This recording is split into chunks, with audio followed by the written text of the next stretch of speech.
मुश्किल की इस घड़ी में हमको न भूल जाना थैलेसीमिया के मर्ज में मुब्तला मासूम बच्चों की पुकार पर डिस्ट्रिक्ट पुलिस ऑफिसर बिहाड़ी एहसान चौहान की हिदायत पुलिस लाइन से बिहाड़ी में ब्लड डोनेशन कैंप का इनेकाद किया गया।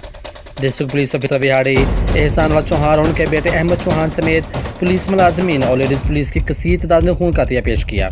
इस मौका पर डीपीओ बिहाड़ी एहसान चौहान का कहना था कि कोरोना वायरस के लॉकडाउन की वजह से थैलेसीमिया समेत मुख्तलिफ मरीजों को खून न मिलने की मुश्किल दरपेश थी, जिस पर बिहाड़ी पुलिस एक बार फिर अवाम की खिदमत के जज्बा से सरशार हो फ्रंट लाइन पे आई और अपने खून का अतिया पेश किया।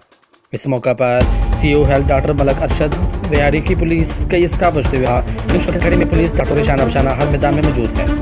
खून का अतिया देखकर पुलिस ने मासूम बच्चों का दिल जीत लिए। डॉक्टर कुरतलान का कहना था पुलिस अवाम की जान और माल की मुहाफिज है।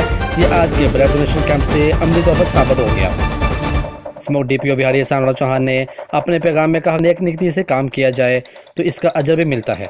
लोगों को चाहिए कि वे इस कार्यक्रम में हिस्सा डालकर मासूम बच्चों की जिंदगी बचाने अपना किरदार अदा करें। चलते हैं कुछ चीज़ें ऐसी हैं कि जो आपके साथ शेयर करना चाहता हूँ। मसलन एक परसेप्शन ये प्रिवेल करती है कि शायद जब बंदा ब्लड दे रहा है वो कितना मुश्किल काम है, या वो जब ब्लड दे लेता है तो कितने ड्यूरेशन के बाद वो दोबारा अहल होता है कि वो दोबारा अपना खून दे सके। पंजाब पुलिस को जैसे कि आप अब देख रहे हैं कि कई फ्रंट पे हम लोग आपके सामने मौजूद हैं, वो 24/7 हम लोग अपना काम कर रहे हैं कि हम कोरोना वायरस से लड़ने के लिए भी दफ़ा 144 की खिलाफवर्जी के